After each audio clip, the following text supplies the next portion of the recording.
Diamonds are hiding inside these three common gray rocks, and most people walk right past them. Every year, fortune slips through the fingers of hikers, construction workers, and even seasoned rockhounds because they do not know what to look for. But if you can spot the one shiny speck in a dull stone, you could be holding a small fortune in your hand. Professional gem hunters know something you do not. The world's most valuable stones rarely look like treasure on the outside. Some of these rocks are so unremarkable, so plain, that they are mistaken for gravel, tossed aside, or paved over by bulldozers. By the end of this video, you will never look at a creek bed, a gravel pit, or a construction site the same way again, because you will know the secrets of the host rocks that carry diamonds to the surface. Let's start with a confession. The ugliest rocks are often the richest. The first time I held a piece of Kimberlite, I almost threw it back into the river. It was a lumpy, gray-green chunk, streaked with brown, and it looked like something you would find at the bottom of a quarry. But when I turned it in the sunlight, a single glint caught my eye. A tiny glassy speck, no bigger than a grain of sand. That S when I realized this was no ordinary stone. This was a piece of the Earth's mantle, ripped from 150 miles below, and it might just be carrying a diamond. Kimberlite is the classic host rock for diamonds, and it is the one every prospector dreams of finding. But here is the secret. In the United States, Kimberlite is not the only game in town. There are at least 4 other rock types that can hide diamonds, and most people have never heard of them. Lamproite, Eclogite, Lamprophyre, and even ancient conglomerate gravels. All of them can carry diamonds. And all of them can be found in the lower 48 states if you know where to look. So, what does Kimberlite look like in the wild? Picture a chunk of dried river mud, colored bluish-green to dark gray, sometimes with rusty yellow patches where it is weathered. It is heavy for its size. Pick it up and you will feel the weight of iron and magnesium. Run your fingers over the surface and you might feel a greasy or soapy texture, thanks to serpentine minerals. But the real giveaway is what is inside. Look closely with a hand lens and you will see a jumbled mix of crystals: green olivine, red or purple pyrope garnet, metallic black ilmenite, and if you are lucky, a single octahedral diamond with a greasy luster. These are the indicator minerals, the breadcrumbs that lead you to the real prize. Kimberlite pipes are rare, but they are not impossible to find in the USA. The Colorado-Wyoming State Line District is home to over 40 known Kimberlite pipes, and more than 130,000 diamonds have been pulled from this region since the 1970s. Most of the land is private, but there are public outcrops and old mine dumps where you can still find fragments of Kimberlite. Do not overlook gravel pits, creek beds, and construction sites in these regions. Sometimes blasting or erosion exposes fresh Kimberlite that has been hidden for millions of years. The value? Even a small, rough diamond from a Colorado Kimberlite can fetch $500 to $3,000, depending on clarity and size. But the real value is in the knowledge. This is what nature hides from the impatient. But Kimberlite is not the only ugly duckling in the diamond world. Just when you think you have learned the rules, nature throws you a curveball. Lamproite is the trickster of the host rocks, a volcanic stone that looks like a cross between dried clay and purple slate. It is the primary host at Arkansas's Crater of Diamonds State Park, the only public diamond field in North America. Lamproite is often purple-gray or brownish, sometimes with a greenish tint, and it can feel sticky when wet, almost like it wants to cling to your boots. But inside, it is a treasure chest. Bronze-colored phlogopipe mica, glassy diopside, and if you are lucky, a diamond that has survived a 100-mile journey from the mantle. Here is the kicker. In the last decade, every major amateur diamond discovery in the USA has come from Lamproite, not Kimberlite. In 2025, Michelle Fox, a New Yorker, spent 3 weeks digging in the Arkansas sun, before she spotted a 2.3 carat white diamond poking out of a chunk of Lamproite. She named it the Fox Blue Diamond, and it was the third largest find of the year. That same year, David DeCook, a rock collector from Minnesota, found a 3.81 carat brown diamond with a metallic luster just days after a rainstorm exposed fresh Lamproite in the plowed field.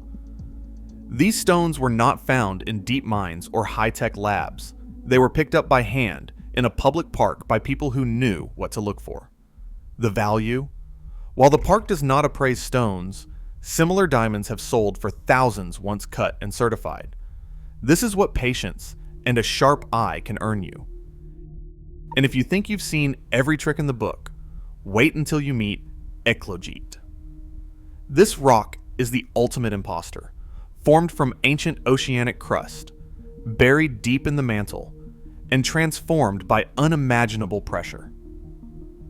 Eclogite is dense, dark, and often flecked with red garnet and green amphicite. It does not look like a diamond host, but inside it can carry some of the oldest and rarest diamonds on Earth.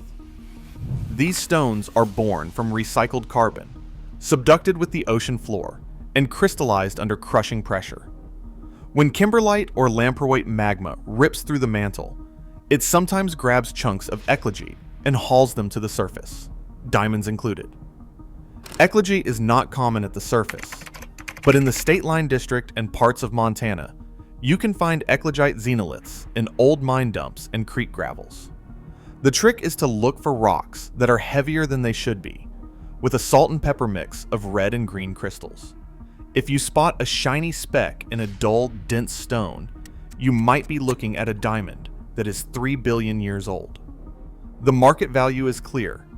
Eclogitic diamonds are prized by collectors for their unique origin, and even small stones can command a premium. This is the reward for those who see beyond the obvious. But let's not forget the wild cards, Lamprophyre and ancient Conglomerate. Lamprophyre is a dark, potassium-rich rock that forms dikes and sills, often mistaken for basalt or schist. It is heavy, fine-grained, and sometimes studded with biotite or amphibolite crystals. In rare cases, Lamprophyre dikes in Canada and the northern USA have yielded microdiamonds, carried up from the mantle during explosive eruptions. The odds are long, but the payoff is real, because every Lamprophyre outcrop is a potential ticket to the deep earth. Conglomerate, on the other hand, is the river gambler's dream. These are ancient gravels, cemented into stone, and they can be found in places like California's Cherokee Mine and the Missouri River terraces in Montana. Diamonds in Conglomerate are alluvial. They have been freed from their original host rocks and tumbled downstream, sometimes for hundreds of miles. The trick is to look for heavy, rounded stones in the gravel, especially after floods or construction work exposes fresh layers. In the late 1800s, miners in California found diamonds mixed with gold in the Ione Formation gravels, and similar discoveries have been made in Montana's riverbeds. The value is simple. Alluvial diamonds are often well worn, but a single clear stone can still fetch thousands. This is the fortune that moves with the water. So, how do you spot these rocks in the wild? Forget the museum specimens. Real diamond host rocks are ugly, battered, and often mistaken for junk. Kimberlite is bluish-green to dark gray, sometimes with rusty patches, and it feels heavy and greasy. Lamproite is purple-gray or brown, sticky when wet, and often flecked with bronze mica. Eclogite is dense, dark, and studded with red and green crystals.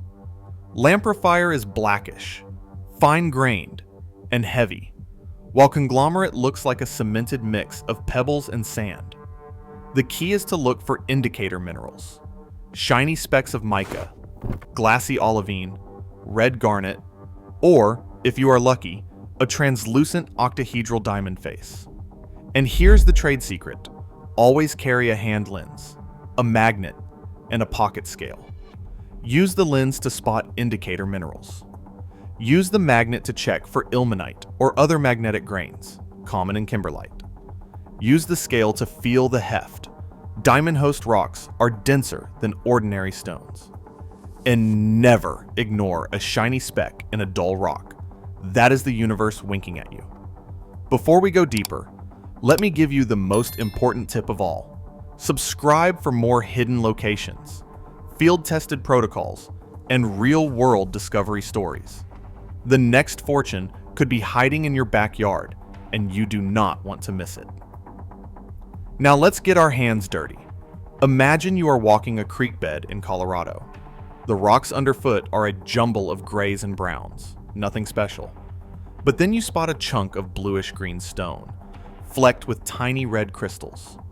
You pick it up, it is heavier than it looks, and the surface feels almost greasy. You turn it in the light, and there it is, a single glassy speck catching the sun. That is Kimberlite, and that speck could be a diamond. The science is clear. Kimberlite forms deep in the mantle under crushing pressure and erupts to the surface in explosive pipes. It carries diamonds and indicator minerals: olivine, garnet, ilmenite, embedded in a fine-grained matrix. The identification protocol is straightforward. Look for the color, the weight, the greasy feel, and the mix of crystals. The value is real.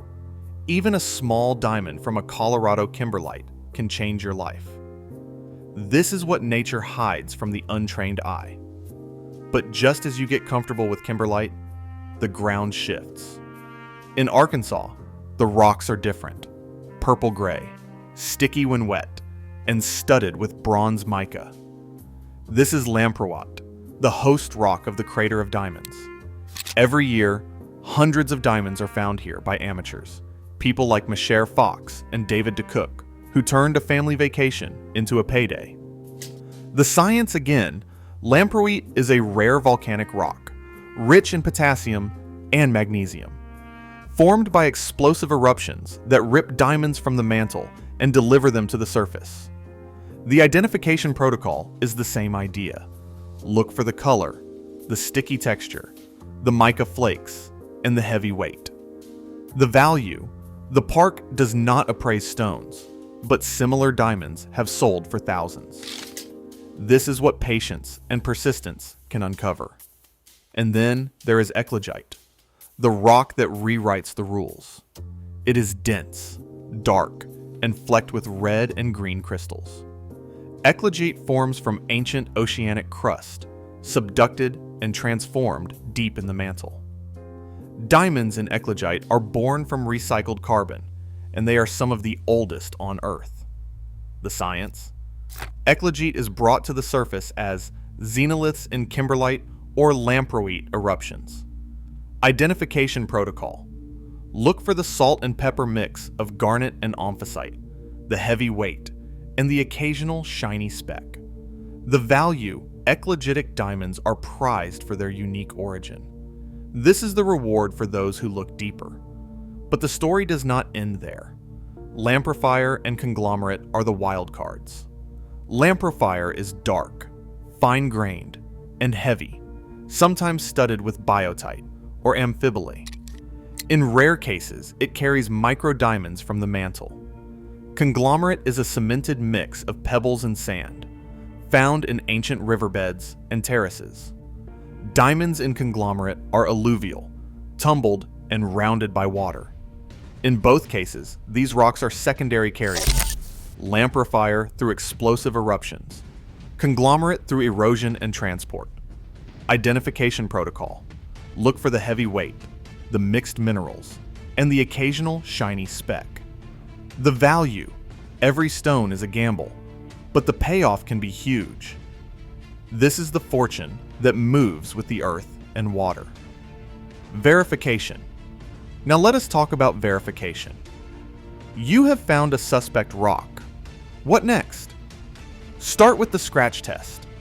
Diamond is the hardest natural mineral, 10 on the Mohs scale. If your stone can scratch corundum, which is 9 on the Mohs scale, you might have a diamond. But be careful. Other hard minerals can fool you. Next, try the specific gravity test. Weigh the stone dry, then suspend it in water. Diamonds have a specific gravity of 3.5 to 3.53. If your result is in that range, you are on the right track. Use an ultraviolet flashlight. Many diamonds fluoresce blue under ultraviolet light, though not all do. Try the fog test. Breathe on the stone, and if the moisture clears instantly, it could be a diamond. Do not forget the read-through test. Place the stone on printed text. If you cannot read through it, that is a good sign. For the host rock, use a magnet. Kimberlite often contains magnetic minerals like ilmenite, and always use a hand lens to spot indicator minerals. But remember, no single test is conclusive. Use multiple methods, and if you think you have found something valuable, seek professional verification. Gemological labs like GIA or the American Gem Society can confirm and grade your stone.